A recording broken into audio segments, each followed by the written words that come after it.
Alright, Dodge That Bullet Podcast. I'm here with my boy Finch, James from QuitterRant. We're going to try this again. Yeah. I'm having deja vu. I know. We just tried to start this thing, and apparently this 5G tower out here right by the house. Yeah. Saw a little glimmer on top of it. Not sure if it's a sniper or not, but we just got shut down. I went ahead and put the foil back on my hat so I don't shit my pants in unexpectedly. Yeah. Might get a little rough today, y'all. Buckle up, y'all. Like Cousin Eddie, when the microwave goes on, I pass out and hit the floor. Yeah. I start chewing on my tongue. From all kinds of correct directions, yeah. It's best to just let him finish, Clark. That's right. Mississippi leg hound. So, a lot of craziness going on. We hadn't done this in a little while. Yeah, and that's just right here with us. Yeah. Yeah, but that you mentioned earlier, 2020 just keeps on rolling. Right. Man, what a year. Isn't it great? Yeah, everything's so crazy that we're skipping right over stuff that should be blowing everybody's minds, but it's just like, whatever. I have a theory that Hollywood's been out of material for so long that they're behind all of this. They're just letting the stories write themselves, so they'll have new movies to make whenever they decide to shut down the scare. Whoever's doing it's doing a good job. Pretty cool. Because, this is better than most of the movies that have come out in the last 15, 20 years, whatever. Yeah, because they can only remake movies we've seen 5 times over. Right. 5 more times. I guess we're going to start out with a little Epstein update. Still dead. Still pop. Maybe. That's questionable. Right. Still reportedly dead. Yeah. He obviously didn't kill himself, but... right. Yeah. Wait, what? Yeah. No, they put him in a cell with Brock It's my first time on the Lesnar, pod, sorry. Yeah. Ghislane Maxwell on July 2nd. She was arrested. She was... Sure she was. She was his confidant. She was his pimp. She was his partner. She was his... associate recruiter. A recruiter. She groomed a lot of these girls to do the things that they needed them to do to obtain whatever, whether it was instructed them on the rub and tug when they showed up on premises. Yep, there you go. She was. And honestly, after watching the Epstein doc on Netflix, which wasn't bad, but it skipped over a lot of totally glossed over the connections with, that was the worst part about it. Bill Gates and the tech industry and all that, which we didn't know how dead on we were, and I hope you put a link to that podcast. Didn't even mention the Disney boats. Yeah, right. Yeah, or Jimmy Buffett. Right. They had a spin to put on it, and they accomplished that. Yeah, cheeseburger in paradise. Right. You could tell there were people that they did not want to implicate. There's a line they weren't going to cross. Right. You know what I mean? Mm-hmm. So, but from that series, which it was pretty well done, but he was kind of made out to be kind of standoffish in a way. Do y'all think? Epstein. Depends on who you talk to. Yeah. I think it depended on who he was talking to. Situational, definitely. That's a good point. Yeah, he was who he had to be for whoever, but they did try to paint him as like he's actually kind of an introverted guy or whatever. Right. And maybe had some esteem issues and all that, which fed into his proclivities. Yeah. Crimea River. Yeah, boo-hoo. But takes us back to Maxwell. It kind of, to me, just from all the stuff I've read and then watching that, it kind of feels like she was kind of the brains. She was the one that made the operation run, really. Yeah, absolutely. I kind of feel that way. Yeah. Not saying he didn't have any, not trying to let him off the hook in any way at all. Right. And then the more and more you find out about her connections and the fact that I mentioned it on the podcast about the picture that they had taken of her outside of In-N-Out Burger reading the CIA book about, how to get away with. No. It was basically fallen heroes of the CIA or something like that. Turns out that was totally photoshopped, totally fake. Basically, she was really just reading the secret menu from In-N-Out? Right. Okay. Yeah. Animal style. It was put out there by her lawyers as a kind of a hey, come at us, bro, tactic. Really? Yeah. I'd heard it was fake, but I hadn't heard that's who released it. Yeah. Or got these mechanical flies in here. I know, man. We're out here by my garage door, and it's in the middle of the summer, and these little bastards my eyes aren't just the best, but I swear there's a Decepticon logo on its back.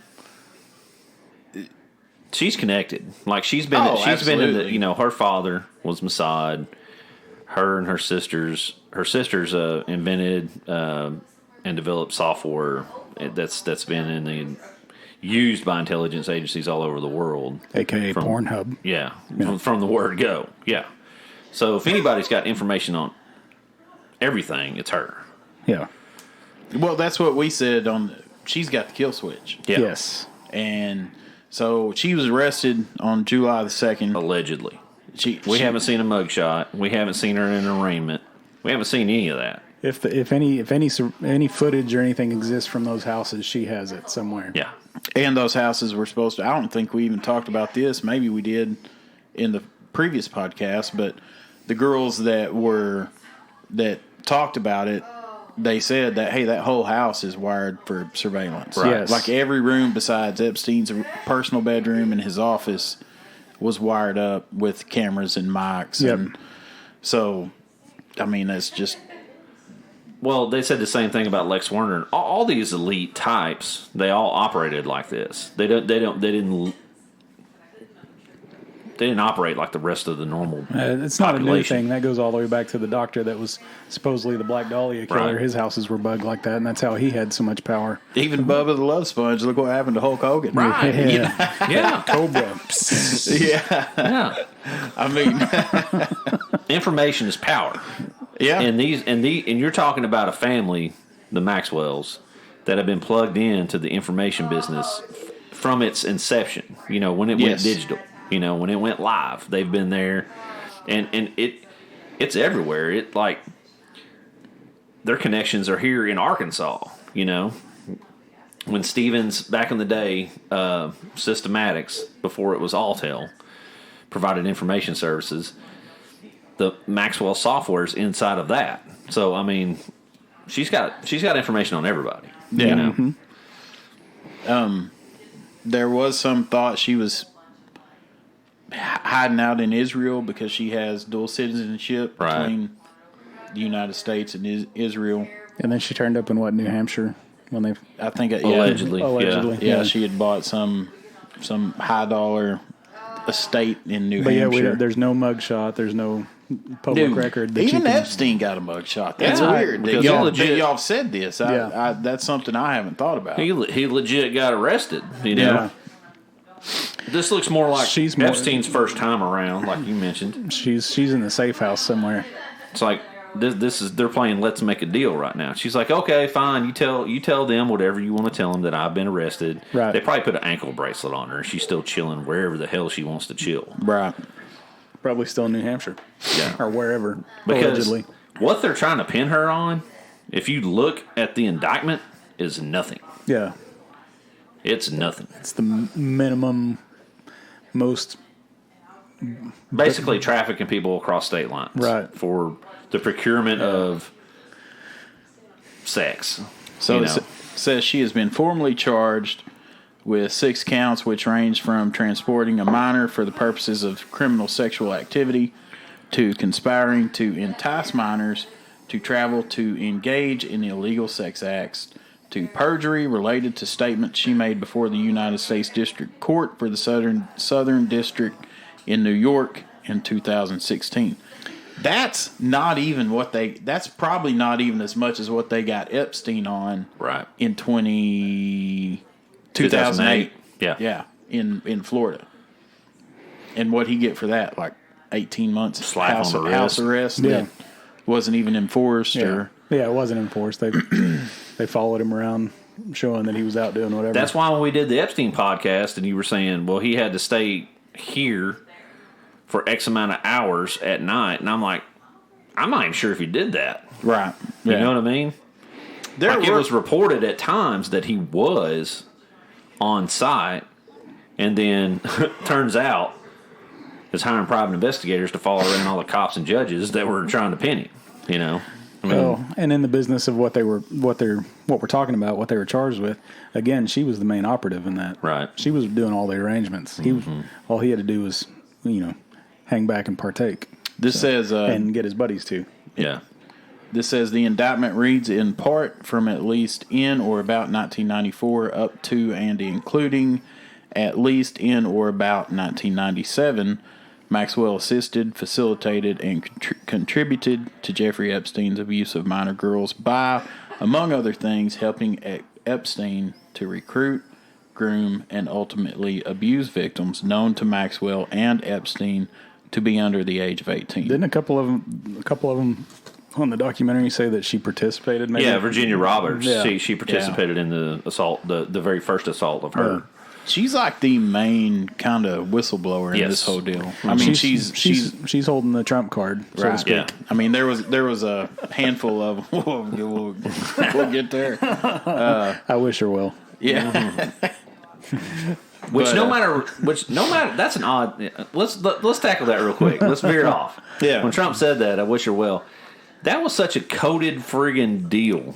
I think Tim Dillon probably hit the nail on the head. He probably the best. did. But it was such a weird deal. No matter if you support him or you're Trump supporter or Trump hater, that statement is strange. There's no positive direction that goes. And then he said, I don't really know a whole lot about it. And it's like, who doesn't know anything about any of this? You know what I mean? Like, everybody knows about this. You're the most informed person in the country. Yeah. You don't know that much about it. Was he late for a tea time? Because that's Tim Dillon's deal. He forgot that. Yeah, whatever. I mean, good luck to him. Yeah.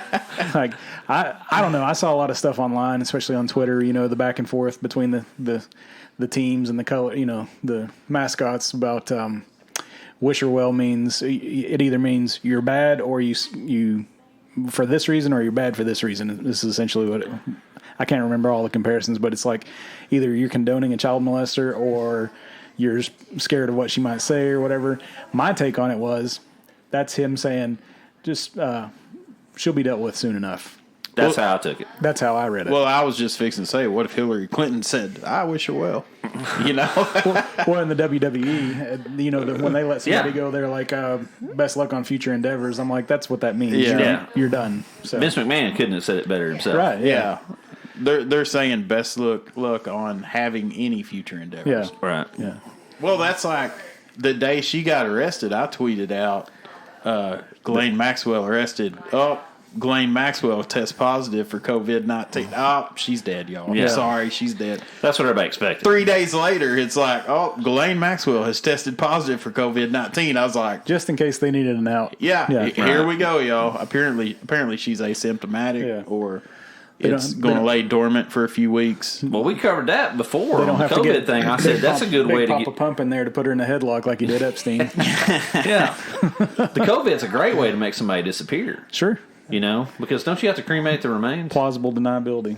They say that. I don't know. Do you have to? I don't know. That's what I heard at first. And I was like, oh, okay, Finch is going to disappear. They're going to give you some ashes from a campfire and say, hey, here, Bethany, here's your husband. Here's your husband. You know what I mean? That looks like a charcoal briquette. I'm not sure. Mm-hmm. Yeah. You don't know what this man was made of. That's right. I haven't heard that, but I think that's one of those things that would be too scary to make public. If they're out here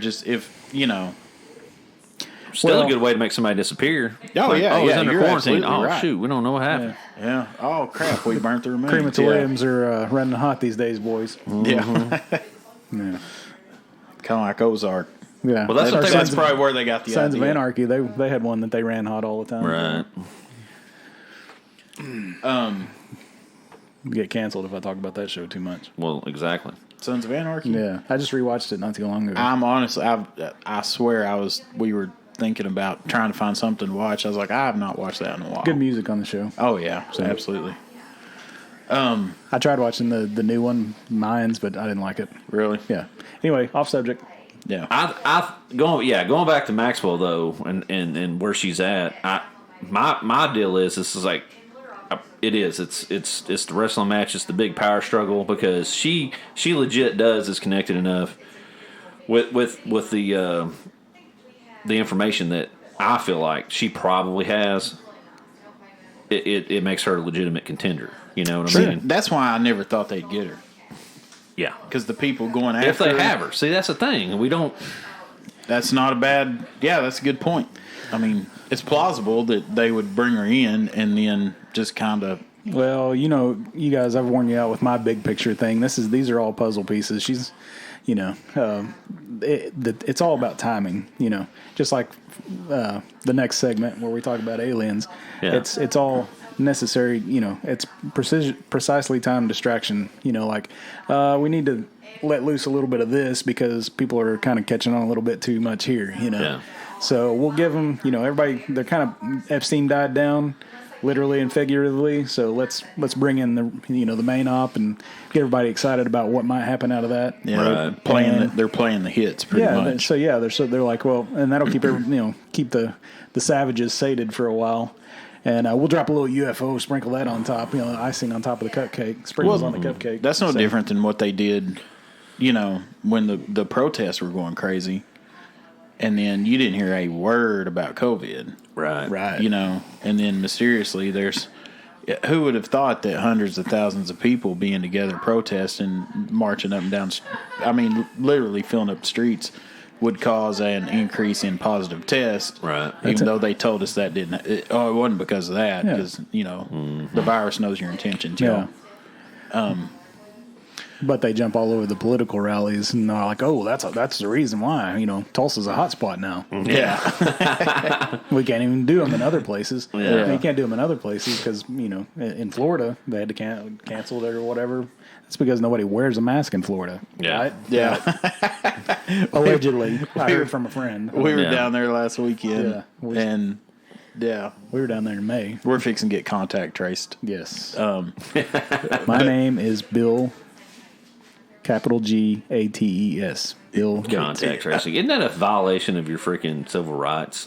Do we have civil rights anymore? No, I know. I think everything that we've covered in the last few months is proved that we are already under a tyrannical regime, and we're through the looking glass. I mean, people are still playing the team color game, but if you look at what we're being fed and how much we're being lied to about everything, you have no other explanation other than we are actually already on the flip side. We're already deep into the whatever you want to call it, deep state, NWO, freaking communist takeover, whatever label you want to give to it. We're through it now, and you're starting to see is the little exclamation marks pop up slowly above everybody's heads. It's like, wait, what? Yeah. Wait a damn minute. Mm-hmm. We're all characters on Metal Gear Solid. Well, yeah. The NPCs. I wish I could do the sound. I need a sound effect, but anyway. That's actually my text notification. Yeah, that's right. It is. and I'm one of the slowest folks on the planet. I promise you. And my exclamation mark's been up. Mm-hmm. So. Yeah, I mean, every time we talk about this, I'm just like, what's the end game? Because they've already got.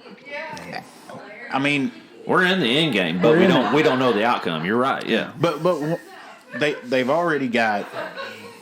If it was financial, I mean, we've seen total control a handful of times, especially since 2008 to now. As soon as things get bad, they just open up the banks and they just walk in there and take what they want. Yeah. I mean, the financial stuff, who cares? It's like... Well, they're demonstrating the actual power that they do have. It's a demonstration of power. Right. And then control, that I still got one more point I want to get back to on Maxwell, but, like, something that hit me last night as I've been watching the Untold History of the United States or Untold Story of the United States, whatever it is, it's on Netflix. It's Oliver Stone narrates. You should watch Drunk History sometime too. Yeah, I've watched that. he produced it and I'm sure he did a lot of writing for it too. But when they started talking about when the Cold War really started between 1945 and 1950, that's really the area of or the time of what was the guy that McCarthy, yes. McCarthyism. That was really when McCarthyism started up. Yep. In the same way that back then that they would yell at they would, as soon as somebody showed up and showed a little resistance or something, they, they're pointing fingers. You're a communist, Right.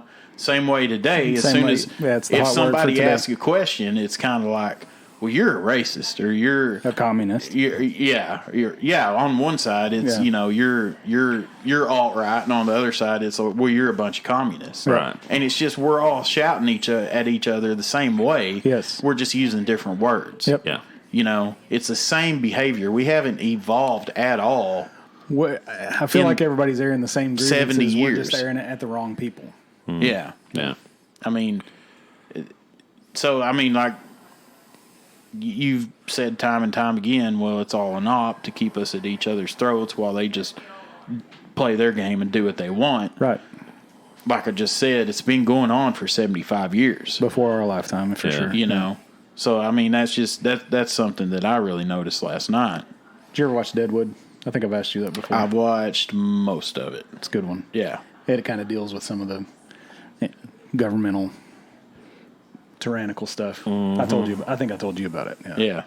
Anyway, sorry, my brain. No, you're good. That's where you go when you start thinking about government overreach and Yeah. Well, just the when it's simplified. It boils it down. When American independence actually was taken away from the settlers. Right. And don't get on to me about. I'll just leave that alone. I'm not gonna. Well, that's why we're so intrigued by the breakaway civilization. People like Elon Musk put out there. We're talking about get off this planet. And Yeah. Eric Weinstein's of the world. Yeah. Brett Weinstein. Minds like that where they're talking about, hey, the answer's out there. Yeah. Because what's done here is done. right. Yeah. Unless there's some sort of intervention, I guess would be a good segue into the next part. You want to talk about it if that actually exists. Well, the last thing I want to say about Maxwell, though, is apparently a lot of sealed documents have become unsealed. There's a ton of documents, allegedly. So apparently within the next week, we could start seeing, I don't know if we will, because we know how the media reports things. And then if you get things from like outside sources that aren't mainstream media, then they're already like I said, they're tagged, oh, that's a racist organization or whatever. But I mean, hope things could really get crazy here pretty soon. Yeah. There's the potential's there for sure. And I mean, with powder everything, keg. I'm here for it. The way everything's been going is just like, I mean, I need something to read up on besides how many grandmas I killed by getting gas without a mask on the other day. We are going to get the contact tracing if this does get out there. Yeah. I've been across state lines too. So I beamed back from my probings with a whole different take on the situation. yeah. So I got tested. I was negative. So, I mean, Aaron's negative too. I don't know if I told you Yeah. that. No. did his roommate get tested? He did, but I hadn't didn't hear the result. He needs to get tested for a lot more than COVID. Yes. He's a funny guy. UFOs. I like him. So, In case you've been living under a rock. when was it that they said that the New York Times published an article saying that they had It was just recently because Knapp, what's his name, George Knapp? Georgia Knapp? Yeah. That was on Joe Rogan last week.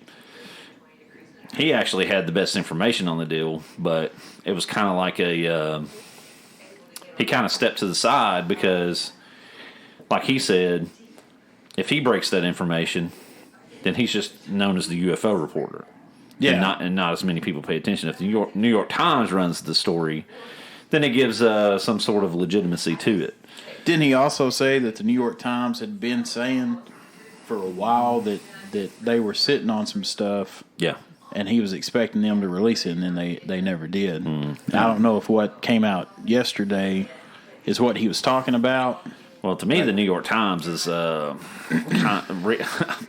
been going on there recently. To me, they're kind of Arkansas boy Tom Cotton kind of kicked all that off too by that op-ed.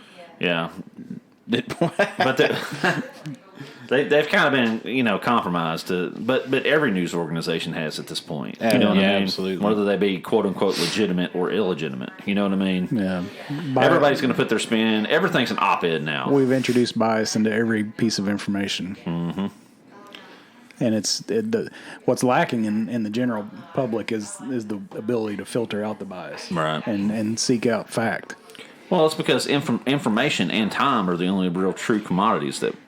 I mean, if you want to be real about it, yep. Yeah. I mean, you can get some stuff out here to make life easier for you to help you live, but as far as what's really going to bring you power, money, prestige, all that stuff, it's the main thing is information.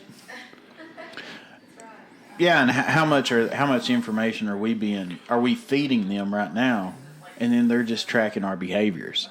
You know what I mean? Through social media and just carrying a phone in your pocket. They're setting a predictive pattern anymore. So that they can kind of estimate what if things do click off, if this powder keg gets hot. Yeah. Well, going back to what you guys were talking about with the COVID, I mean, all that does is steer the cattle.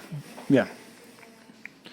When I see social media and I see all this information being leaked out at certain times, it's just almost like watching cattle getting herded through those little gates, you know what I mean, at the feedlot, or rats in a maze. I mean, this is all the stuff. The timing of it's no accident. Yeah, a lot of this stuff too, because you've talked about. It is an election year, by the way. Yeah, true. I don't know if anybody remembers, but you've talked about just kind of. I mean, I've heard the term normies used in a few different instances, but. Now it's kind of a hobby for people, normies are the fans of the guy from Cheers, right? Cliff Clavin was the biggest normie. Yes. Yeah. Norm had my favorite line on the whole show. This is kind of one of those things that gets me a little bit hotter under the collar. Right. Because, I see people dropping this, information out here. It kind of started with Epstein. Yeah. All right.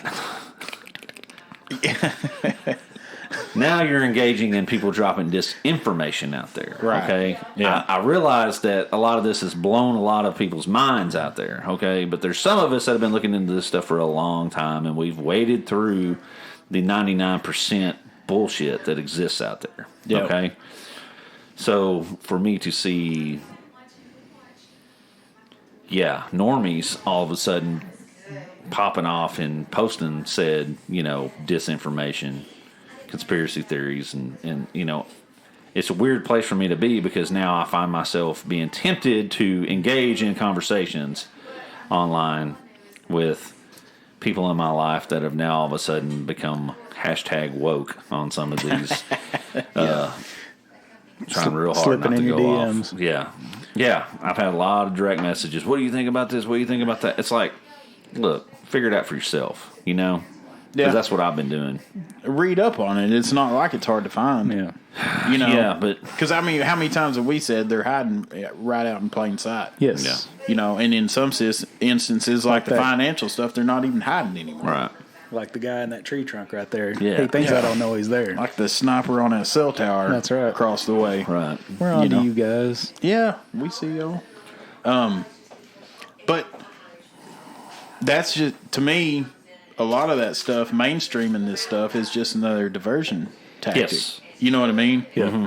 I mean, it's there's some truth sprinkled in there. Okay, I mean, a lot of this stuff is like kind of like the book that you're diving into right now. There's a lot of declassified operations, right, that are connected to this. Okay, that have been going on for decades. Okay, but all you're doing is you're going for the National Enquirer headline, Clickbait. version of it. Yep. You're not actually looking into it and seeing that, your government's been lying to you for decades, since before you were born. Yep. Yeah, I don't want to have you've been programmed, and you don't even realize it. Right. I don't want to have a conversation with you about this right after you got done watching Keeping Up with the Kardashians. Right. Yeah. That's exactly right. I mean, that's we're on different pages at that point. Mm-hmm. Yeah. I did good there. Kind of, it's the demon. Yeah, it's Fridge Demon. Okay. Yeah. he might be on our side. He has, He might be. Yeah. There's a. My house is it's. But as far as the information that they're coming forth with now, on the UFOs, that what was the quote? The Pentagon said we have off-world vehicles not made on Earth, on this Earth. Yes. So okay, well that's They're from open Earth. to interpretation. What that tells me through the door. is that y'all have kind of basically legitimized like Bob Lazar and people like that have come forward that said that we've been trying to reverse engineer. Bob Lazar is sitting back right now saying S my C. Mm-hmm. Yep. Yeah. After years of harassing this dude, after basically doing everything you can do to tear him down, totally crazy, make him sound crazy, all the stuff that they've done, raid him, stay on, on top of him. They've tried to break that man financially, emotionally, basically spiritually. I don't know if he's ever been physically attacked, but that's probably about the only way that dude has not been attacked. Right. And he was smart. The smartest thing he ever did was go public. Yeah. That protects him. Or he would have been buried somewhere. Or he's playing their game. He got it out in the open. Right. Yeah. Put it on Front Street. So the latest UFO news, like first, just was it a couple months ago? They released the video. Was it the FBI? Air Force. Or the Pentagon? It's not by accident we have a Space Force, but anyway. Yeah. And now all of a sudden we're getting this information. Anyway, go ahead. But they released footage, and they said that the footage of the pill-shaped ship, the Tic Tac, that was off the coast of San Diego. That was actually a sonogram of my colon. That was legit. I used to like Tic Tacs. Is that we're on the remake deal, or are we remaking Interspace now? Yes. That was Dennis Quaid. Apparently that was a fine movie. In your colon. Yeah. But it was a good one. Was Martin Short in that movie too? Yes. Okay. I love Martin Short. Yeah. So was Meg Ryan. Back when she was loves Martin Short. I don't know. No, she was married to Dennis Quaid. She was married to Dennis Quaid for a long time. She was in that movie though. Oh, was she? Was she? I don't remember. It's been years. I thought so. I thought that's where they met. Could have been. Okay. Might have been. Anyway. We'll look into the next episode. See, and there's example of conditioning, folks. We all paid attention to that information. Yep. Yes, we can't even keep a current conversation. No, we've been programmed, but we can break off and have a 5-minute chat about inner space. Oh, we're stopping ourselves from doing it right now. Sons of Anarchy, inner space. We just kept up with the Kardashians just in front of your eyes. There you go. There. So. Hypocrite Central right here. That's right. Yeah. That's going on the back of the next T-shirt. We're telling you how to be, and it's not like us.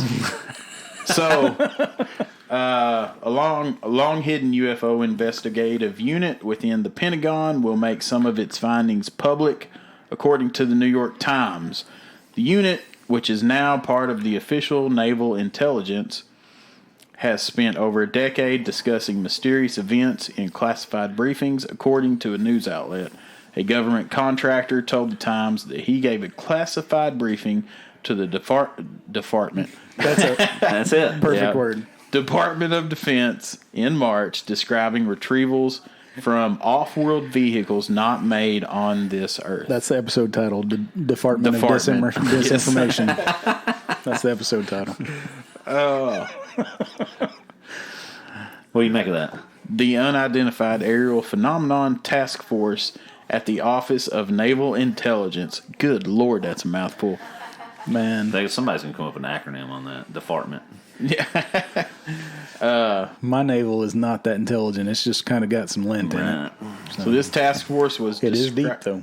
Described in a Senate Intelligence Committee report last month. The unit standardizes collection and reporting on unidentified aerial phenomenon, any links they have to adversarial foreign governments, and the threat they pose to U.S. military assets and installations. We're going to have to take a break and mention our sponsor, Roto-Rooter, over here. Yeah, my stomach's making noises. Just kidding, Roto-Rooter. You're not our sponsor. Dude, this came out yesterday, right? So I sat down last night and I thought, because we knew we were going to get together today and talk about this, and so did they. Not to put a whole lot of just not to make social media bigger than what it is. Yeah, because we do that way too much. This wasn't even trending. Yeah, and I'm like, what the hell's wrong with you people? I mean, they're ate up with the team game. I guess. I mean, if it ain't political football, 95% of America don't give a shit. Yeah, you're right. I mean, yeah. I mean, and we get we're into not going to have actual here and there football, too. So political football is the only game in town. Yeah. By design. So, I love it when a plan comes together. How crazy is it that they're just telling us, "Hey, we have an alien vessel. We've got one." Well, that's not what they said, Adam. We have a vessel that is not made on this planet. These guys are the masters. Yeah, it's semantics. They're getting into the language there. Yeah. We have an otherworldly vessel. Okay. That would describe what they said. Right. Off-world vehicles, plural. Off-world vehicles. Not made on this earth. Not made on this earth. Okay. But you know what an off-world vehicle is? A meteorite. Could be. So it's open to interpretation. How many meteorites have, like, the last 3 months? Dawn keeps up with this stuff. She'll tell me. We were in Florida last weekend. She's like, there's supposed to be a meteorite flying over. How many meteorites? I mean, like, a handful. Like, probably like 5 or 6 in the last 6 months. How many actual meteor strikes do we actually hear about? Yeah. We don't hear about those. Right. That's protected. It could be something. They couldn't even be talking about the quote unquote spacecraft. Okay, they could be talking about some type of interdimensional freaking gate. You know what I mean? That they've been using to talk to people from interdimensional travelers, which is would explain a lot about why things are so weird now. It's those doors. They could be talking about the Tesseract, which, talking about Tesseract, be sure to go listen to our Avengers episode. Go ahead. No, I mean, that's the type of quote unquote technology. Don't forget to click like and subscribe. Yeah. That we're talking about. They didn't come out and tell us exactly what we're talking about. Off-world vehicles. I mean, like, what's an off-world vehicle? I would think that would be a space weed. Well, I mean, it's the good stuff. When I see vehicles, I think of something that's made like a vehicle. Like you're thinking of the Warthog from Halo, or what was the ship's name? I don't know. That dropped the Warthog. The Covenant warships, or are we talking about but are we talking about the Halo itself? What are we talking about? The plane, the Halo itself could be is considered an off-world vehicle not made on this earth. But a vehicle is also just a mode of transportation. A meteorite can carry, and it doesn't have to be a mechanical device or a life form or something from off the world into this that relays a bit of intelligence that we don't have, but somebody does. Which was one of Terrence McKenna's theories on how mushrooms came here off a meteorite. That's also how Black Suit Spider-Man got started, but yeah. Which goes back to Bob Lazar, though. If they've got vehicles, how'd they get here? Would they not have aliens? Like a biological creature. Well, the story always was at Roswell that they had them and they tried to keep them alive. And Bob Lazar said that he can't be certain, but he thinks he saw one. Right. He's publicly stated that. I mean, there's all kinds of stories out here, and I mean that's why they're the wordsmiths. Yeah. So they put out exactly what they wanted to say to let us almost let us decide as part of the network here on which direction they want to go as to what they want to reveal next. Yes. Because they're not ever going to tell us the entire truth. No. They've proven that. Do you think there's enough evidence on I'm convinced there's enough evidence with the Bob Lazar story and the Roswell stuff that we in fact, made contact and have been trying to reverse engineer that technology, and that could very well be what they're talking about too, that we have successfully replicated some of the technology. Yeah, and if they're allowing that information to be known, that means it's been done for a while. Right. What if? Stealth bomber. Yeah. What if they're releasing this information now because the aliens are telling them, hey, if you don't tell them, we're about to make an appearance. Now it just got good.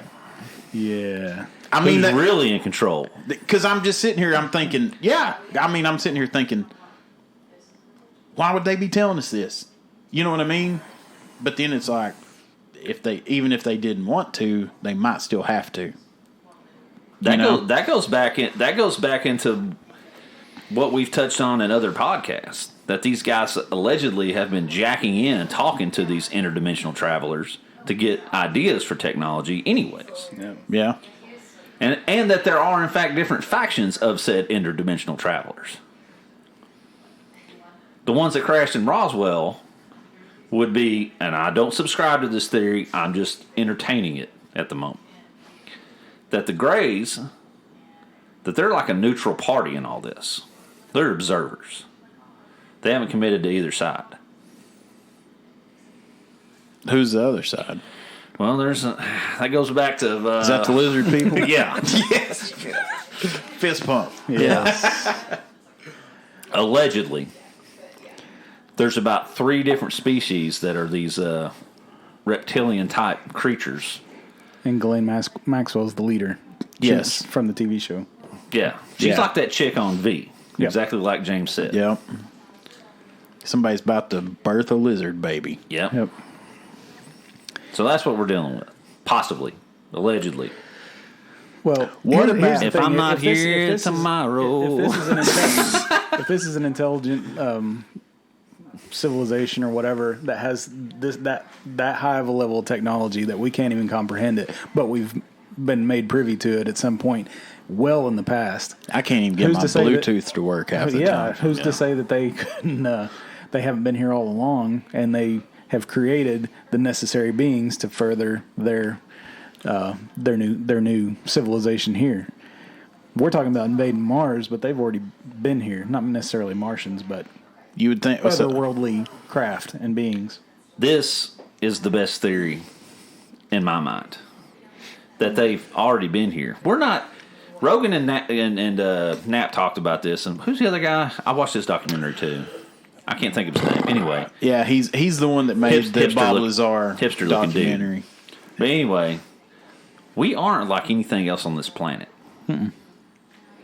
We have things that we are kind of like chimps, but we've taken such a quantum leap from what that is to what we are that it's almost like there has been some manipulation involved here. Sure. There's adaptation in life. Things adapt and evolve, but there's big jumps in some adaptation that Jeremy Corbell kind of have to. Corbell is the other guy's name. He's a director. He's made. I like him. Yeah, for a hipster. Sorry, James. Go ahead. No, I forgot what I was saying. The quantum leap. Yeah, there's a quantum leap in adaptation and evolution that can't be explained. Yeah, maybe that was technology aided, just like we're seeing with some of the quantum leaps just in our lifetime with television and internet and things. Technological leaps. We do advantages. Yeah, we do it. We don't have any problem with it. And as far as the human species itself, there are exceptional beings that seem like they're too perfect, that they're channeled into some other thing, especially in the artistic, creative world. That maybe those are a little higher functioning creations, right?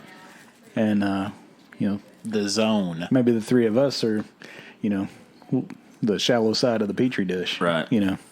No offense. No, I like you guys. I'm there with you. I think that's what's going on to a certain degree. Yeah. It makes the most sense because think about it. We don't have a problem. That's why experimenting on chimps and stuff. Right. That's why flat earthers believe what they do, because we're from a petri dish. Right. Basically. I'm gonna drop the mic. You were talking about like quantum leaps, and think about just the stuff that this is what popped into my head just because I'm a movie buff or whatever. But from an entertainment standpoint, just in our lifetime, we've gone from black and white TVs to color console TVs to flat screens, and then we've gone from VHF and UHF, which was a great movie with Weird Al Yankovic, but we've gone from that to cable to satellite. Now we've gone to the internet. Now we've gone to streaming, and we've basically gone from and over the air Wi-Fi. Everything's. I mean, we don't even need. Everything's over the air now. Yeah. I mean, it's black and white. We've gone from black and white 3 channels to basically there's so much crap on that you spend more time looking for something to watch than you do actually watching something. Right. And it's all in HD. And we're also it's all we're also on the dawn of Neuralink being linked into that all the time. So we're going from 3 black and white channels, like you said, to always on. Yeah. Mm-hmm. And what do they say about some of these exceptional creatures that they say are always on? And then they can't handle it. They melt down or they, self-destruct or whatever. Yeah. Yeah. We can't handle it. Dude. I've already volunteered for Neuralink. Elon didn't reply, but I did let him know I'm down. There's days at work when I just have a lot of stuff to I have to talk to customers, then I have to order stuff, and then I have to remember to do this and I have to do that. And I always try and get stuff done for that day before I go home, because I know, I could make a list of it and do it tomorrow, but there's a chance it won't get done. You know what I mean? But at the end of days like that, my brain is shot. Yeah. I'll come home and I'll tell her, I'll just be like, I'll whatever. It's and I mean, I can feel it. So I'm just saying. Yeah, before I was involuntarily retired, my day, I spewed all of myself out, poured it all of myself out into the job. And when I got home, I had no more words. I had no more energy for anything else. I know shit. You're just drained. And that's not. And so, a lot of times it's not even a physical thing. No. It's just you're just like, yep. That's all I got for the day. Batteries I'm are done. low. Yeah. Stick my charger cord in my butt and just relax. Yeah. Right. I don't know how you guys, how y'all get down, but that's, anyway. We're talking about on the cusp of Neuralink. The interdimensional stuff. The ladies got quiet. Yeah, when I because I believe that's what it is more than it's Did just, he say in the butt? Yeah. What did he say? I mean, we could very well be dealing with some he can't come over stuff anymore. From this dimension, but the off-world thing, that's where I'm like, okay.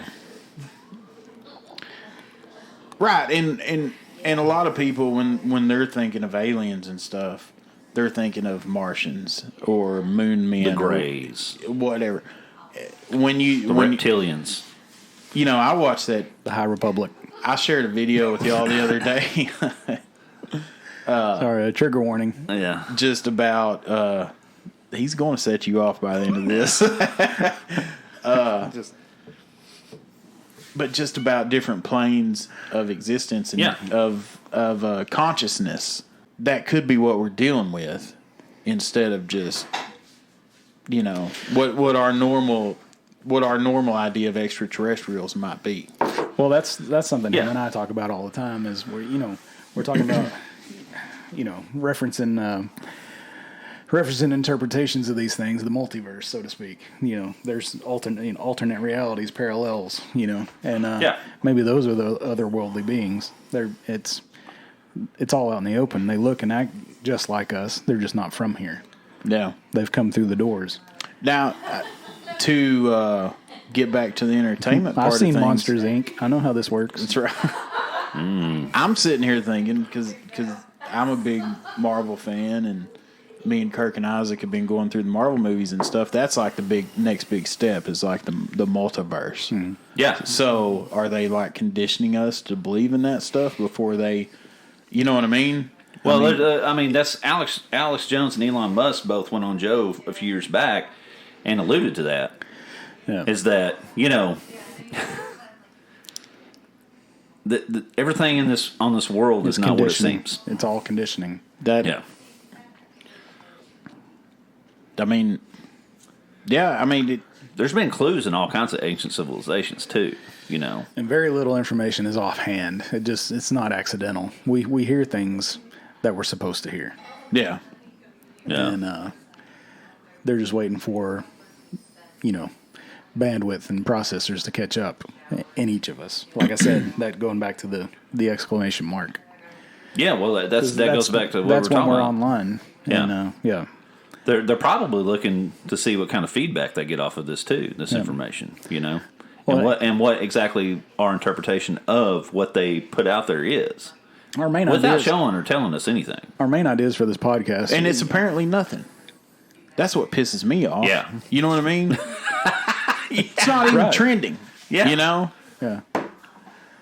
It's not political football, dude. No. Well, everything. I mean, we've got all these main ideas, and we're talking about some of them, but all these things that are meant to distract us from the political football game, but yet keep us cheering for our teams. I mean, this contrived coin shortage. There's all kinds of stuff going on. Yeah, we hadn't even. We were in the store today, and the young man, bless his heart, nice guy, running the register, and he was discussing the coin shortage with my wife, and he said, he goes, they're just not, they just can't keep the mills running fast enough, and people just aren't wanting to work there and all that stuff, and that's what the deal is behind that. And I'm like, bless your heart. Yeah. Couldn't be that they're wanting to just get rid of cash altogether, right? Right, yeah. They're not driving us to a cashless society. And ID 2020, Bill Gates, 5G. Yep, all related. Sing it again. Yep. What I share with y'all about Bill Gates? He posted something about vaccines.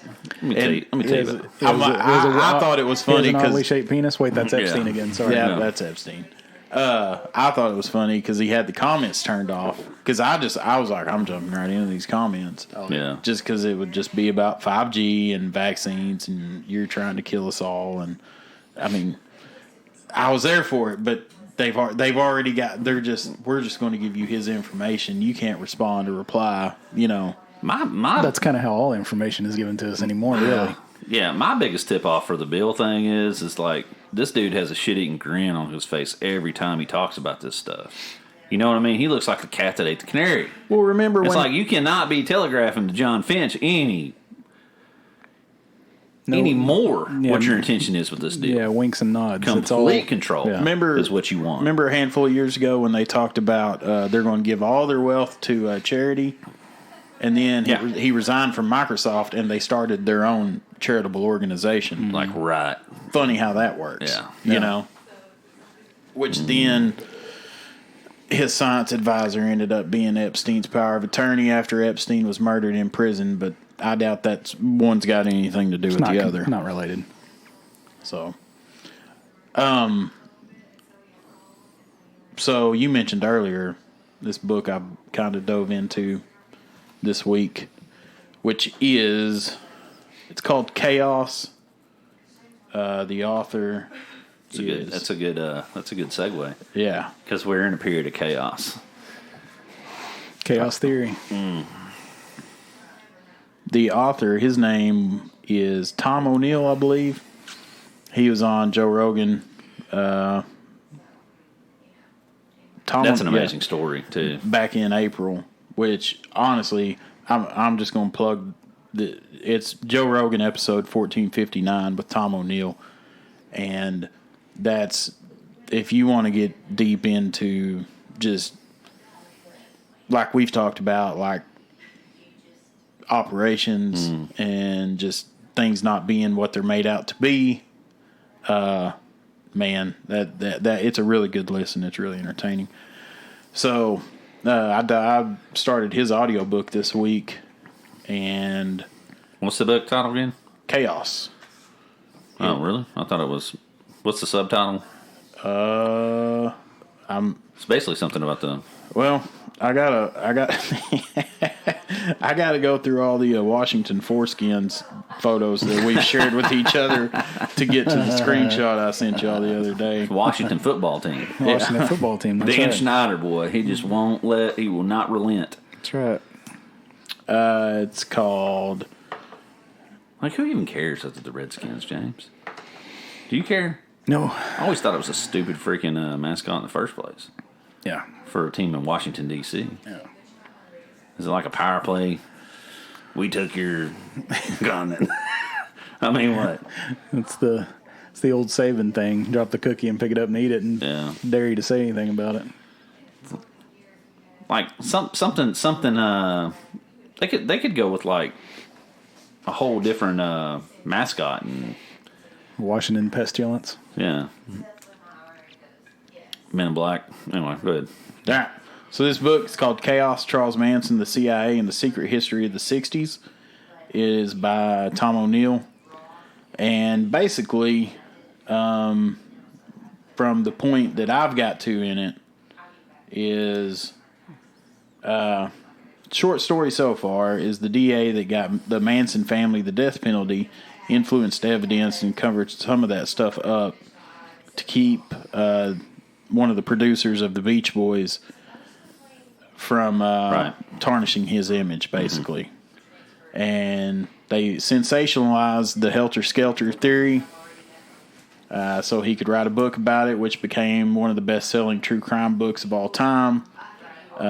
Him withholding evidence could net him the death penalty if tried, and that's the DA that tried Charles Manson and all them. Yeah. Because that was the maximum conviction that they faced during that case. But basically, what I've been hearing, or reading, hearing, whatever, it just talks about, basically it starts out in great detail talking about the Sharon Tate murders and all that, about Tex Watson and the girls, but then it talks a lot about Manson, about the family, kind of sets all that up, but we're just basically it starts out and it sets up the story, but then it starts breaking down helter skelter. Right. And this is all stuff that this dude has researched, he's documented. It's through interviews with people that were involved. But I might be a quarter of the way through the book so far, and I'm really kind of being vague about it now because I want to do a deep dive on a lot of this stuff here pretty soon. You hadn't gotten to the part to where the CIA gets involved yet. I'm just now getting to the part to where through interviews and stuff, he starts talking to a lot of the detectives that were involved in that case, and one of them just basically says, if this was anybody else, I would be 100% sure they were an informant. You know, so I haven't got to where, you know, he talks on the podcast about Manson and the girls going into government facilities on a regular basis, taking LSD. They basically go in there in San Francisco. Yeah, I mean they basically, which was actually still in operation until the lid got blown off of this whole deal. Yeah, till recently. Yeah. So, I mean, they basically just go in there and chill out and get high. Right. You know, and they just let them do it. But he also goes through a lot of the stuff about how Manson was out on parole, and there was just a number of times when he was busted or he was caught. He was caught with an underage girl with marijuana, and could have been a parole violation. They could have locked him up for years. They ended up charging the teenage girl with possession of marijuana, let Manson walk free. Right. Didn't say a word about it. Kind of like Alex Acosta said about Epstein, there were times when people were asked, why didn't y'all pick him up? Why didn't y'all do this? Hey, that's over my head. It's above my pay grade. Right. You know, membership has its privileges. That's right. There were quotes from it's benefits of being an op. Los Angeles Police Department or police officers that basically just said, hey, we've been told don't touch the guy. Yeah. You know. So then, you know, one of the craziest people to ever walk the face of the earth is given free reign to just keep running experiments. Yeah. I mean, just do what he wants, you know. Because the MK Ultra program, they wanted to create the perfect assassin. which would be somebody that doesn't even know that they're an assassin. Manchurian Candidate type stuff. Right. They. I just look like my hands don't work. Yeah. When that bell goes off, they are registered weapons. Yeah. Deadly weapons. You got me there. But where were we? That reminds me of Brad Pitt on that Once Upon a Time in Hollywood. Yeah. Which also deals with said weirdness. I was cutting grass yesterday and listening to all this, and I'm like, I've got to watch that movie again because I'm going to see it in a whole new light. Because I never really dove that deep into the Manson stuff. But now, I'm intrigued. There's a few out there. If you got Prime, and I think maybe on Hulu, one of them, there's Charlie Says, and there's a few. We watched some of them after the Tarantino movie came out. And, obviously they're all coming from a different slant, but it's interesting to hear the information, and then try to put it together with what's presented. Right. Now, you mentioned MK Ultra. Yeah, well, for those that don't know, Project MK Ultra, also called the CIA Mind Control Program, is the codename given to a program of experiments on human subjects that were designed and undertaken by the Central Intelligence Agency, some of which were illegal. Probably all illegal. Yeah. Experiments on humans were intended to identify and develop drugs and procedures to be used in interrogations in order to weaken the individual and force confessions through mind control. The project was organized through the Office of Scientific Intelligence of the CIA and coordinated with the United States Army Biological Warfare Laboratories. Code name for drug-related experiments were Project Bluebird and Project Artichoke. I hate artichokes, man. Yeah. They're Make your pee stink. Yeah. Oh, that's asparagus. Sorry. Yeah. I'm okay with asparagus, but there at Fort Detrick, Maryland, which was implicated in the whole COVID-19 deal. Coffee pot, man. We're good. We're good. It's a coffee pot. I'm always going for the laugh. We can't stay on subject. Shit, man. Okay. I'm ADD, guys. I'm sorry. Adderall. I'm out. Program engaged in many illegal activities, including the case of U.S. and Canadian citizens as its unwitting test subjects, which led to controversy regarding its legitimacy. Excuse me. O'Neill talks about on the Rogan podcast. He talks about was it in Canada where it's a hot summer night back in the 50s. This just the way this is set up is crazy to me now, but these two parents couldn't sleep. Oh no, that was in California. Was it in California? Yeah, it was there was an Air Force pilot that was having horrible migraines and went and sought treatment for said migraines, and it looks like that they came in and was like, "We got you," and they dosed this dude, and then he killed some little girl. Yeah. And has no recollection of it. Like the parents couldn't sleep because it was so hot one night, so they went to a bar and they told the kids, "Hey, just stay in the car."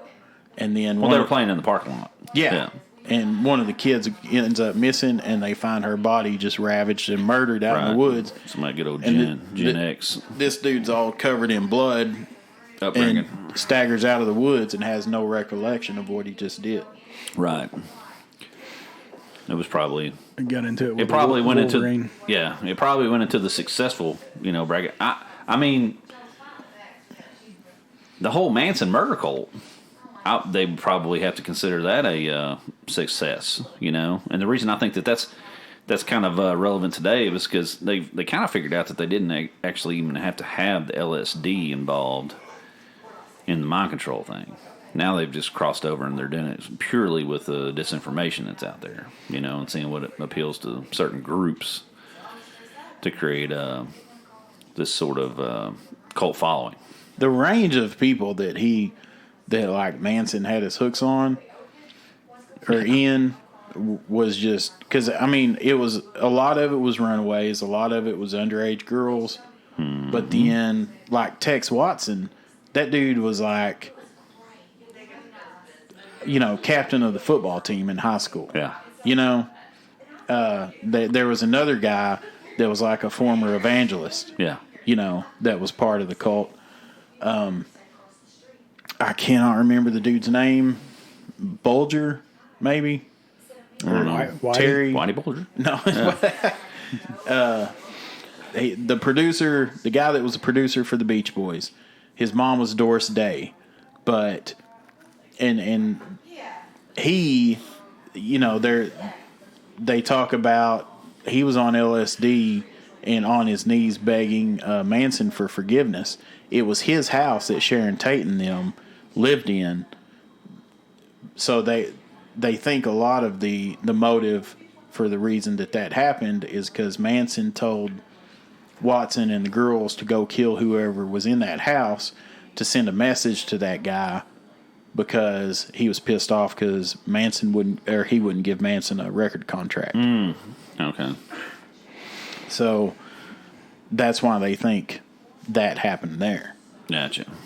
But how far are you through the book? Like I said, maybe a quarter of the way. Really? Yeah. I'm sure you're going to have many more revelations as it gets. The CIA involvement gets. Yeah, I'm just now heavier. getting to all that because they basically, I mean, time and time again, got him out of trouble. Yeah. You know, Wait till you get the asset, chapter on the Teletubbies. It's Yeah. a mind bender. Yeah, when you're an asset, dude, you're not going down. You're walking between the raindrops. You know, like Epstein. You know. Yeah. So membership has its privileges. You know, I mean, like you can do whatever you want to. The DA that I talked about, his name was Vincent Bugliosi, and I think he's passed away since then. But he was the author of Helter Skelter. So, and I've actually kind of thought about, well, maybe I should go back and read Helter Skelter first, because I mean it is like you now said, you're on a list. Yeah. But that's a whole different kind of contact tracing now. Yeah. But then, like what I'm listening to now is basically debunk so much of Helter Skelter. Right. It's kind of like, well, would it be a waste to kind of not to say Manson didn't believe that stuff. Mm-hmm. You know what I mean? Because they committed another murder, but they thought they were leaving the ranch that they were staying at. The family did, and they were headed out to the desert. Because that's where they were going to hide out. Right. They thought committing these murders, and they were leaving signs that were set off the race war. Were supposed to point to the Black Panthers killing these people. So they killed somebody else after the Tate Bugliosi murders, but they thought it didn't matter because we're headed out to the desert to hide out until Armageddon gets here. Well, it's almost like they've reenacted that protocol these days, huh? Oh, race war getting ready to kick off in Louisville, Kentucky right now. Yeah. Or, I mean, basically anywhere. Yeah. You know, Atlanta, Chicago. Yeah. Well, Louisville today. I would say Portland, but I think that's just a bunch of white kids. Yeah. You know. That's Antifa. Which as more and more time goes on, looks like an op also. You know what I mean? Is that not crazy? We haven't talked about that. I'm the more and more time goes by, I'm convinced the CIA is behind that. In Portland? The controlled opposition, Antifa, all that stuff. Yeah. I got you. Yeah, but that stuff's been going up there for a handful of years. Well, yeah, I mean, it's the same thing with them. Yeah. You know, it's like when this guy, when he first went on Rogan with this book, talking about the CIA MK Ultra connection to Manson. I was like, why didn't I see that before? You know what I mean? Of course, it's an op. But Manson's one of them guys that, you know, he's just crazy enough that it's like you can't put your finger on one thing. Right. You know what I mean? He acted alone. It's like, no, he didn't. Like, the more, you know, it just like, it was like a light bulb went off for me. You know, it's like, of course he was. Of course he was an asset. Yeah. I mean, it's kind of like, who's the Branch Davidian guy? Koresh. Yeah, David Koresh. Like, probably the two cult leaders that I think of in my lifetime are Charles Manson and David Koresh. Koresh. Yeah, you're right. And it's like there's a lot of difference between one and the other. You see how one gets dealt with, and you see how the other gets dealt with. You know what I mean? Yeah. And they ain't the same. Because one was working with, and one was standing up against. Yep. So Yep. now we're on the list. Yep. Computer's still running. We're good. Yeah. Who cares? I don't. Well, at this point, I mean, like you said, like we said earlier, we're through the glass. I mean, Yeah. it's all gloves are off. I mean, about the only way. I'm not saying I can't be bought, though. Yeah, I can definitely. I'll be bought. entertain offers. I have no standards. What's the number? Let's just go ahead and put it out right now. Oh, that's like Who's shopping? That's like the Segura podcast. How would you eat your own shit for how much money? Yeah. I don't know. Everybody's got a number. They're throwing out $20 million. I easily would do that, and then I would be the shit eating guy. Yeah, for $20 million. I'd be, Easy. and I would smile about it. I must have missed that one. It's not important. But it just when you said what's your number, that's what it made me think of. Yeah. I say that. I don't know. At this point, it's all monopoly money anyway. I was Anybody that fixing puts to any say, faith into A the year and a half economy. ago, I would have just been happy with the robot arms, but now my arms do what they do anyway. So Yeah. Well, I was going to say, though, like, you talk about pay me off, but cash is basically becoming less and less significant. Yeah. You know what I mean? So 3 months, you could have a bowl of whatever, but 3 months from now, it's like, oh, yeah, we live in a cashless society, and you're just like, Here's the new currency. well, that was a waste. well, and also what is currency really? What is cash really? What is your price? Just means how willing are you to buy? It's a deeper number on into my the bank system. app. Yeah. Yeah. Yeah. Which takes us back. We mentioned many times. It's like, what do they do? Move a decimal point in the computer, and the guy just laughs and he says, "That's exactly what they do." Do you really want to join a club or do you not? Yeah. Speaking of joining clubs, what about Rogan moving to Texas? It's a good, solid move. Yeah, all those boys are it starts with taxes and Yeah. and it's irritated by COVID. So he hasn't come out and said anything about the taxes, but it's like you just signed a 10-year, $100 million plus deal. you don't want to pay those that screw California your taxes state on taxes, that. Yeah, that's right. California. Especially when you don't feel like you're being represented. You know what I mean? Yeah, By the state government. I mean, they really are. I mean, California. I mean, it's just like they're enacting all that crap over there just because they've chosen their faction. You know what I mean? and So Rogan is kind of treated like a Texan too. yeah, I mean, when he just the way a lot of social media and things like that respond to some of his ideas and thoughts. They try to paint him into a certain frame. yeah. It's weird to see a guy that's so And those are the ones who just aren't paying attention Yeah. because he's in all the canvases. Yeah. So, it's his misrepresentation to the younger generation kind of boggles my mind because we're old enough to have some reference point here, and to see somebody that's a classic liberal such as Rogan be painted as a alt right or something that he's not is really strange. You know what I mean? well, that just shows the light bulb hadn't gone on for a lot of folks still yet. Yeah. That's evidentiary.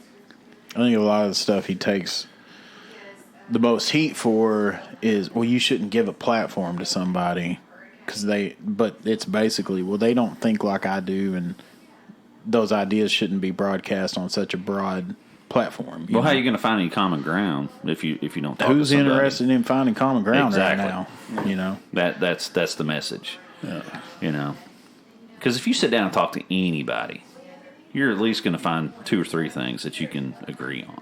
Right. You know what I mean? Yeah. From any walk of life. You Any can't. political football team. But that's not. They don't want that. No. They want the division. That's part of the thing that the COVID, I think, probably Trying to accomplished more. eliminate common ground. Right. No. Keep you separate. Got to keep them separated. Offspring, 1994. What skit is that from? You just did a. I don't know. Yeah. I didn't mean to if I did. But it's true. I mean, yeah, we said it before. We'll say it again. I mean, people, they're definitely more interested in the divide and conquer, the division, rather than the solution. So. It's going to drive me crazy now. But that's part of it. Was it Will Ferrell, the cheerleader deal? No. Are you sure?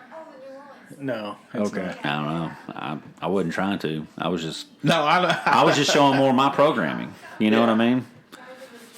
Because the Offspring, I never was big on them. I had a roommate that was back in the day. But that has accomplished that. Yeah. Oh, man. It's isolated everybody where all they do is communicate over social media. That's why I love Tim Dillon so much. He has brought Twitter back to what it should be used for. Just pure lunacy. Yes. You know what I mean? Yep. Like Theo said, he's flying above all of it, just and poking fun at it, and that's the only constructive use for it at this point with the state that everything's in. And I've told you guys this several times. Last week, Theo said something. I don't know that it's his original, but he said people have more problems online than they do in real life. Yeah, and I think that's very, very true today. Mm-hmm. I think Tim Dillon, I may have already said this, but he's a COVID MVP. Yes. Yeah, he's edged out Dr. Fauci. He's made a bit of a quantum leap since this all started. Yeah. At least most improved player. Yeah. I mean. Yeah, absolutely. He's got sharp wit and he's got that Colin Quinn delivery, his voice. So I'm all in on that. We got anything else? He replaced a certain canceled comedian on my favorite list. Top Chris. 3. Yeah. D'Elia. Yeah. R.I.P. I saw they. Rest in peace, Chris. Yeah, I saw they. He had some Netflix deal in development. Not anymore. Oh no, No, he's done. been fired from everything. He's done. I thought the guy was funny. I mean, and apparently he did. Was he just being creepy? Yeah, he didn't break any laws. No, it's just message. Yeah. It's just messaging. That's an unpopular thing to point out. Oh, we're opening up another can of worms. Yeah. Here. Well, you can say he's a douchebag without saying He's absolutely he a broke any douchebag. laws. I'm a douchebag. Right. Like if I found the guy was texting my daughter and she was 16. Sure. Right. First off, if my daughter had implied she wasn't 16, we'd have a talk with my daughter. That's not victim shaming. That's just the place to start. That's called common sense. That's called parenting. Yeah. And then I'd tell the guy to come on over, and I'd beat his ass. Yeah. Yeah, I don't know the full story on that situation, but it sounds a little. I don't know. But he didn't break any laws. That's important to point out. Nobody wants to do that. And no charges have been filed as far as I know either. Right. So what are we talking about? Right. Yeah. I mean, Twitter. We have. That's now. Should he have done that, considering what he was trying to accomplish in his career? Probably not. Yeah, dumb move. Lesson learned. Absolutely stupid. Yep. Yes. And he said that himself. Yeah. But yeah, I still think the guy's funny. And, Yeah, and as far as breaking, it's kind of like the Louis puts anything C.K. else thing. out, yeah, Louis, I love Louis. His comedy. He asked permission. He did. Yeah. And you can hang up the phone. That's a weird deal, Dave Chappelle. You can hang up the phone, Dave Chappelle. Yeah. Well, that's one of the strongest quotes ever. One of the others in my top 3 Yeah. is Dave. Anyway, It all depends on what kind of message you're trying to send for your team. When it comes to comedians, because Dave Chappelle, they tried to cancel him after his last special. Yeah. And then he became their spokesman. When he had that impromptu. They did a quick 180 on that deal. Yeah. yeah. And Shows the hypocrisy yeah. on And both sides. Yeah, there might be some hardline conservatives that see that new deal. Is it 857?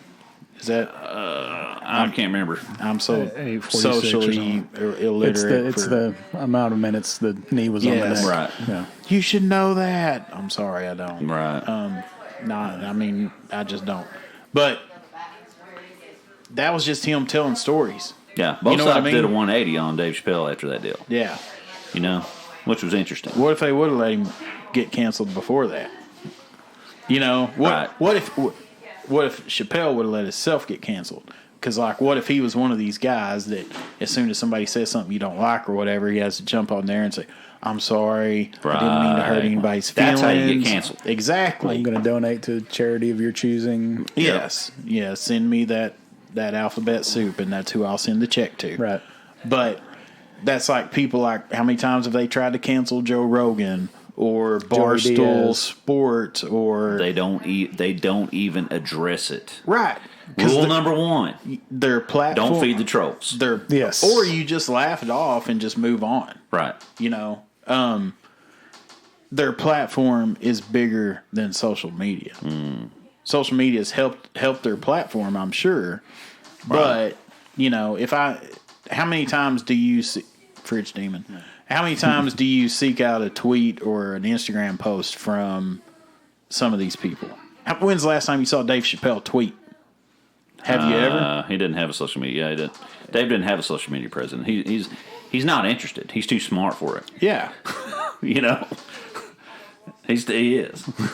So and Bill Burr, Joe Rogan, guys like that. Online problems. Yeah. They don't entertain it either. Yeah, you don't see anything from Bill Burr. You know. Yeah. They know it's all BS. The only thing they do is promote shows or do their thing. Yeah, or podcasts. Yeah. Joe did get on his Facebook page, I saw, and say, hey, in light of the Pentagon coming out and admitting these off-world vehicles, you might want to check out this podcast that we just had last week. Yeah. Yeah. It's kind of relevant. Yeah. So, and they did touch on that. Like, they knew that was coming down the pipe. Yeah. So... Well, he even had a... We've been here. The guy from Fear Factors got his finger on the pulse of the Pentagon. Well, he had a handshake deal with a highly favored candidate to release UFO information should he get elected too. Yeah. Of course, turns out he was just a fundraiser. Well, yeah. he got squeezed out by his own party. Did too. He did once that again. too. Yeah. That's a double-edged sword too. Talking about Bernie Sanders. Yeah. If anybody's wondering. Who I'm sure everybody at this table was considered a communist at one point because we were actually entertaining. Like, what's this guy? What's the deal? You know what I mean? All that stuff works itself. Well, out. when you come back from Russia in the '80s and you're like, it's really nice over there.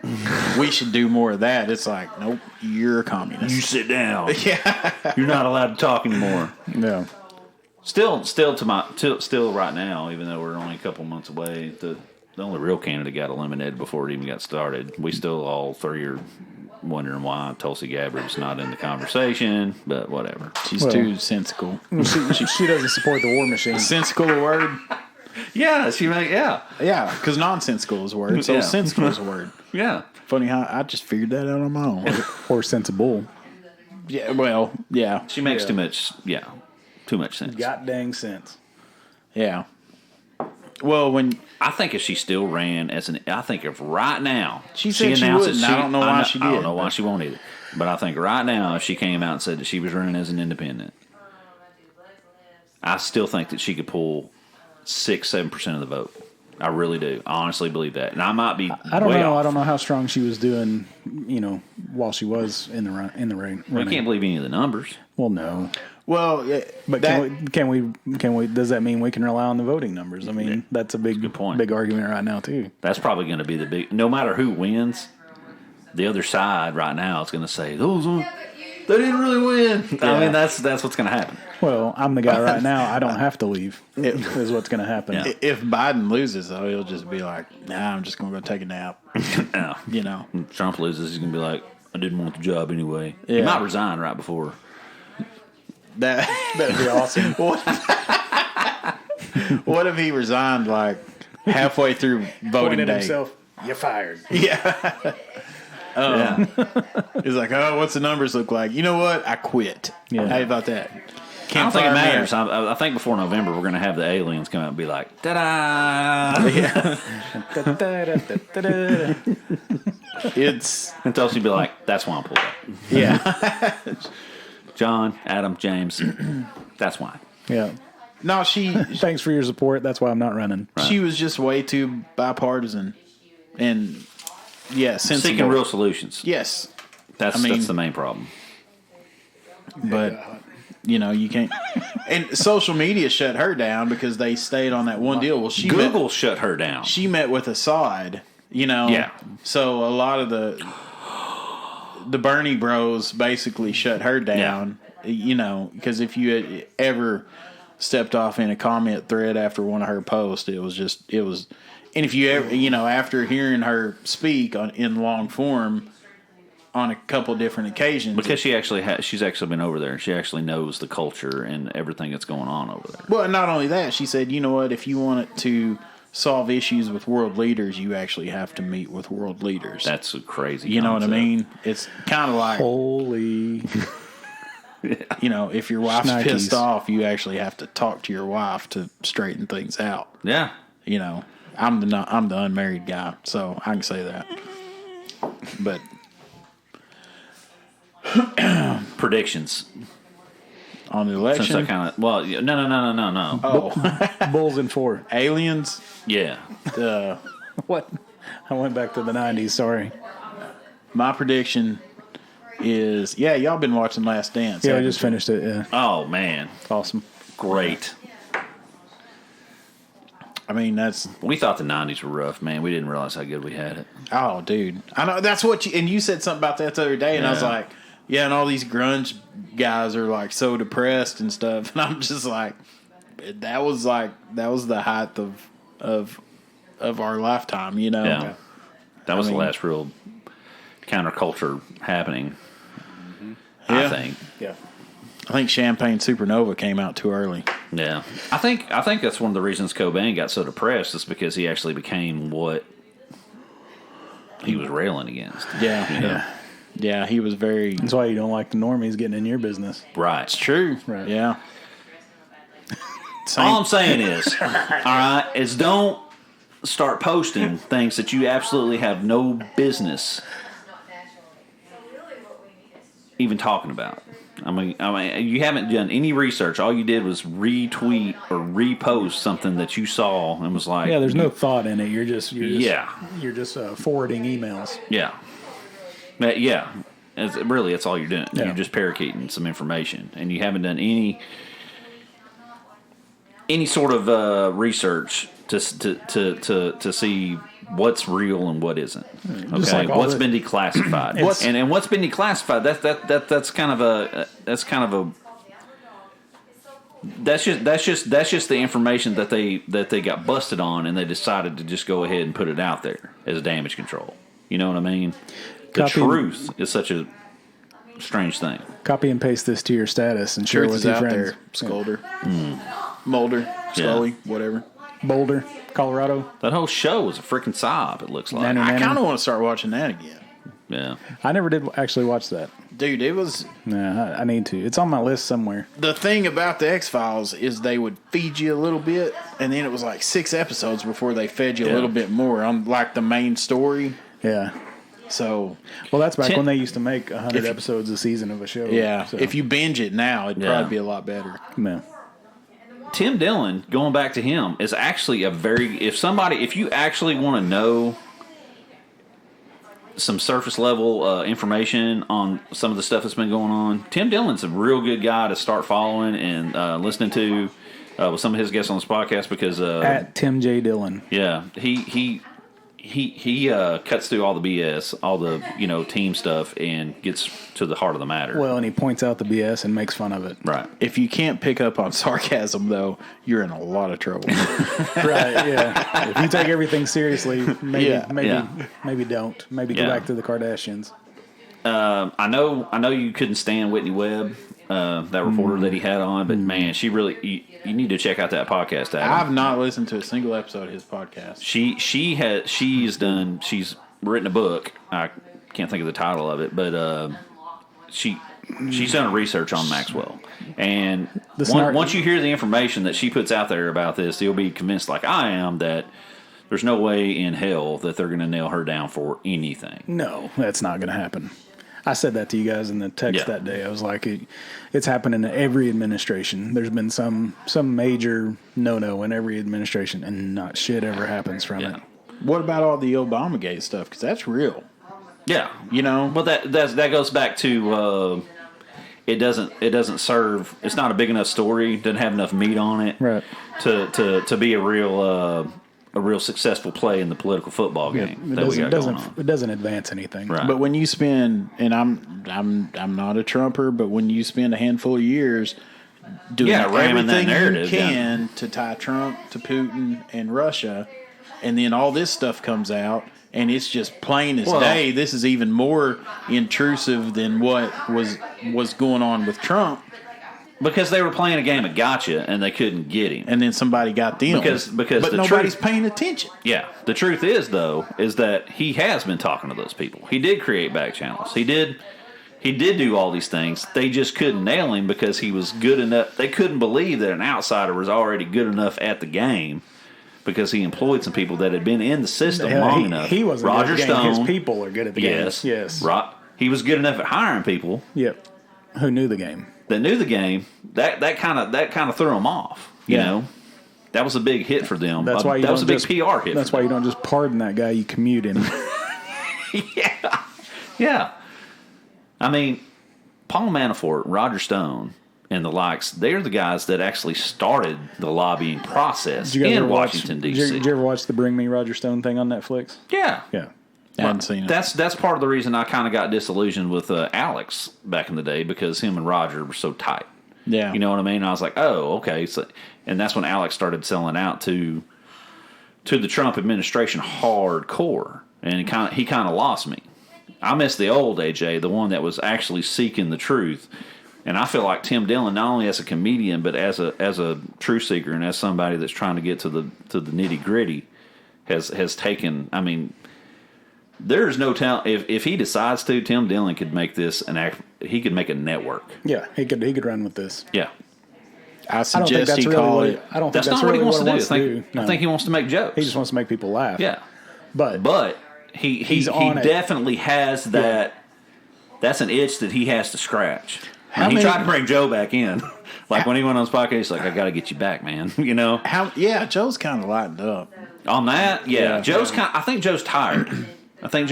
But he's tired of the disinformation, and I think he's resigned to the fact that we're never going to know the truth. Yes, that's the only truth. Right. But talking about Tim Dillon, how many comedians have started out as comedians and branched out into just bigger things?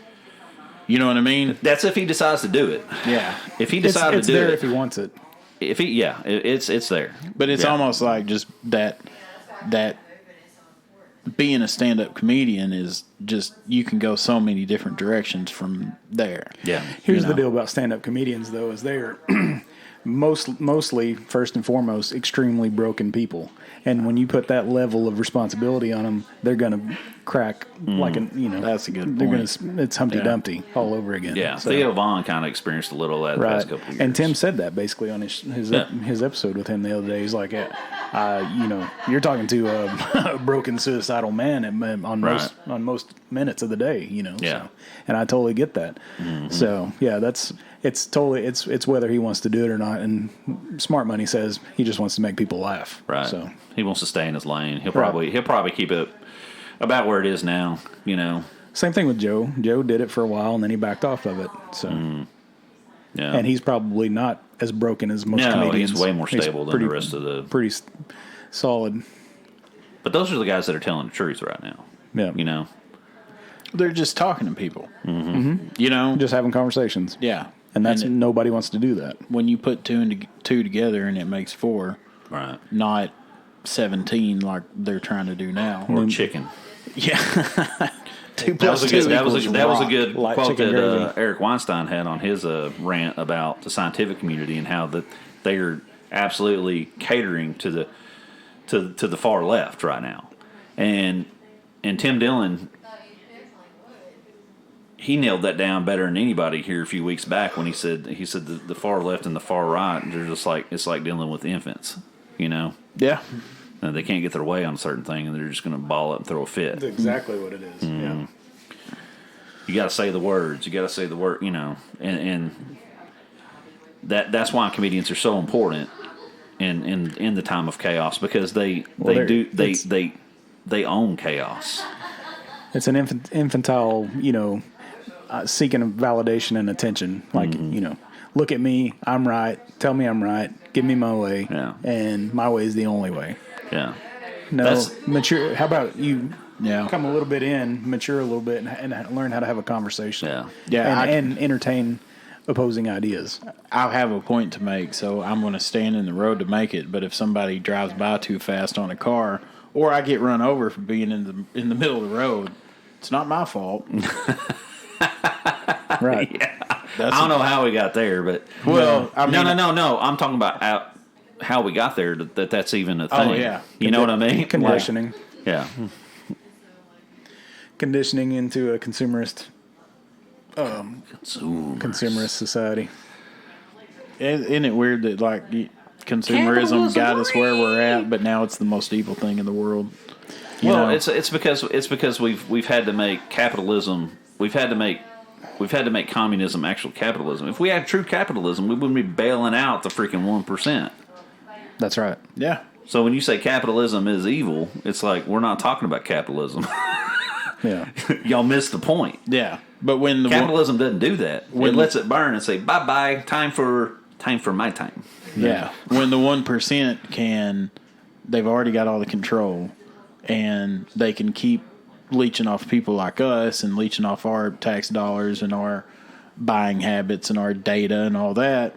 And there's no consequences when they do screw up and things go belly up. They just change the decimal point, and we just dip our hand back in the cookie jar. Yeah, why would you change it? No. Their hands go in the cookie jar too. That's the deal. Yeah, because they know the deal is they know where the $1,200 is going. Because the spending habits of the people who are getting it means it's going right back in. It's going on some Ray-Bans and an iPhone. That's right. Pepsi. Yep. What'd you say? Pepsi. Remember, we had this conversation with on not the Epstein podcast, but another one. No, actually, we did because we talked about. I think that was probably in the outtakes. Maybe we talked about Bloomberg. His comment. Remember, you said when he talked about. Yeah. They don't know how to spend the money. Yeah. So we'll spend it for them. Yeah. Well, that's why they give out the certain amount that they give out. Yeah, you can't have a big gulp because I'm smarter than you. Yeah, that's right. Maybe I really like Dr. Pepper and I want to go run 5 miles. The really sad part about that is maybe I just really like Dr. Pepper. Yeah, well, the really sad part about that is all we've done is prove them right. True. Yes. Because the masses have been controlled by this to a degree that I'm looking around and I'm like, people are cattle. Yeah. Yes. Well, that the consumerism experiment has worked well. And it created, hungry livestock. Yeah. Well, hungry hippos. Yeah. When they talk about our buying habits are being watched by the data we give them, and then they talk about how valuable that data is. When did you get your data check? What day of the month does it come in? Hey, listen, that's another can of worms. You know. But you got to have that app. So you just hit agree and you go on, Yeah. Some of it is predictive because that's how predictable we are. Yeah. But there's definitely more to it than that. I mean, this is... I think I've talked to you guys about it before. This thing's never off. No, it's not. We'll get ads from what we talked about today. I think somewhere I've heard or read or something, and it's been a while, and my memory fails me a lot of times. I have a brain bleed, etc.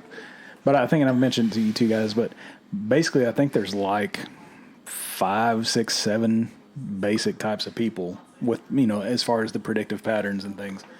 And it's not that hard to figure out. Right. Yeah.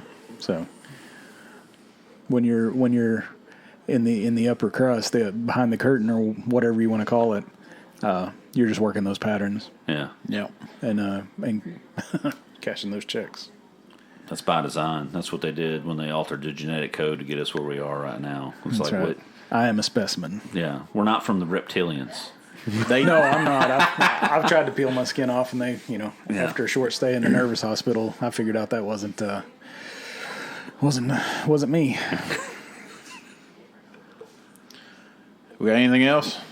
No. Well, I thought we were going to do predictions though. Yeah. What's going to happen? Yeah, squirreled us. We're going to have a quote unquote full disclosure soon on the LMAOs. I don't know. I don't know. It just keeps getting stranger. How can 2020's coming in hot, baby. How can you predict anything? You know what I mean? I mean, it's like, you know, that dude on Thor Ragnarok could burst out from the Earth's core, swinging a fire sword and just cut America in half. You know, and you'd be like, okay. It'd just be like, yeah, I gotta get up at work. You know, I gotta go to work at 4, dude. You know, yeah. Can we make this quick? Because I got shit to do. Yeah. Yeah, and that's what's crazy. Something like that could happen, and guess what? I'm still getting up and headed to work the next day. Yeah. You know. Not me. Well, me either. But I'm waiting on my background check to come back on my latest endeavor. There you go. I'm waiting on my motor function to come back. I think that Flint. Hey, it might be coming. Hey, you never know.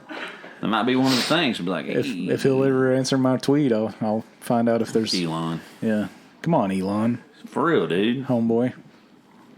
You're like the only 1%er I believe in. I'll hashtag this one and maybe he'll see it. Yeah. Come on, Elon. Yeah, for real, dude. We know you know some stuff. Yeah.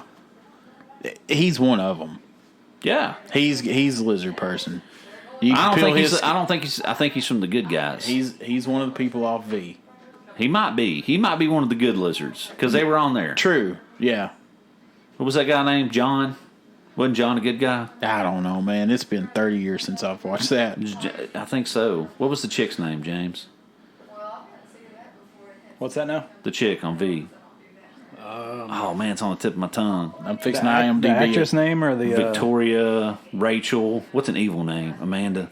Trying to think. Sorry, I just blew up your levels. Oh man, can't think. That's what you sent, Elon. Yeah. Diana. Get back Diana. to me. Yeah. That is an evil. Played by Jane Badler. Yeah. The miniseries from 1984-1985, starring Mark Singer of Beastmaster fame. Yeah. He was a badass. Did it get any better than that? Had Michael Ironside in it. Yeah. I'm sorry. See, that's It was one a thing. good show. That's one thing. It's a good miniseries. I'm wondering about now. Had Robert Englund in it too before he was Freddy Krueger. Or after. Yeah. Around You're the time right. he's- You're right. The original came out in 1982 because I still lived in. Okay, so it might have been But then the series came out in 84. Yeah. So that would have been right around the time that he hit that- it big with Freddy Krueger. Yeah. Robert Englund played Yeah. Willie. Yeah, Willie. He was a good lizard. See? That's what I'm saying. Was he? Yeah. He was one of the good guys. Yeah. Yeah, he got in trouble by his partner for that. Well, I'm sure he did. Elon tweeting pronouns suck. Oh, Recently? Yeah, like last today. night. Yeah, I'm last thinking. night. I'm thinking him and what's her name? Come on now, Grimes. Grimes. Yes. I'm thinking him and her were in an argument. Over pronouns? Yeah, Yeah. And I think you just stoked that fire when you said that. yeah. I think Come on, him Elon. Him and her went an argument. Mm-hmm. him and her. Hey man, Today. They. y'all come up with a rank system, and I can maybe get on board with some of this stuff. You know what I mean? Hierarchy. But I'm one of them frog people that mocks things. Yeah. You know what I mean? Yeah. I was just wondering earlier, I was like, well, for my survival training prep, do I need to watch Red Dawn or do I need to watch Starship Troopers? Starship Troopers. I'd say the gods must be crazy. Yeah. Yeah. I think that's what I think. Submit. Yeah. I don't know. It's getting wild, man. Yeah. I like it though. I do.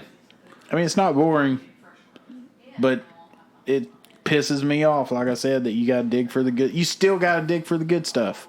You're never know? gonna, for the truth, yeah. Which I guess that's how it should be. Again, that's everything's. You thinking the Pentagon's going to give you the truth? No. No. The same place that got blowed up that we still hadn't. Can I see a shot of the plane? It's just like with the LSD and just like with the crack cocaine. They're giving us a little taste to get us hooked, so we're off the game. Mm-hmm. Yeah. Could just be the fake alien invasion they're talking about. That's been War of the Worlds. That's been like the trump card, no pun intended, for the people behind the curtain for a long time. Been a rumor that they were going to fake an alien invasion. That'd be awesome to get everybody on the same page. You know what? Look into Project Bluebeam. Let's start working on our identities now. Which we need to, if they kick off the alien invasion, we need to convince everybody that we're part of them. Really? Like, yeah. I'll be Willie. We told you we're not Willie. I'll be the cockroach. I like that sugar water. I'll be one of them. I'll be that guy. Remember the guy on V that was digging in the dumpster for a mouse? Mousy. Yes. He was drunk. And he ate it? Yeah. Yeah. Yep. That's me. All right. That's how they get busted. So we're going to wrap it up? I reckon. You want to take us out? Yeah, kids, just remember 9/11 was an inside job. Epstein didn't kill himself, or he could still be alive. He could be drinking Mai Tais on a beach somewhere with Maxwell, and they laughing their asses off. Ghislane Maxwell doesn't have COVID. Right. And above all else, Ron Johnson, you can eat corn. See you next time. Thank you for listening to the Dodge That Bullet podcast. You can find us on Spotify, Apple Podcasts, the Google Play Store, Stitcher, wherever you listen to your podcast. Just search for dtbpod or Dodge That Bullet podcast. You can also follow us on social media on Instagram, Facebook, or Twitter at dtbpod.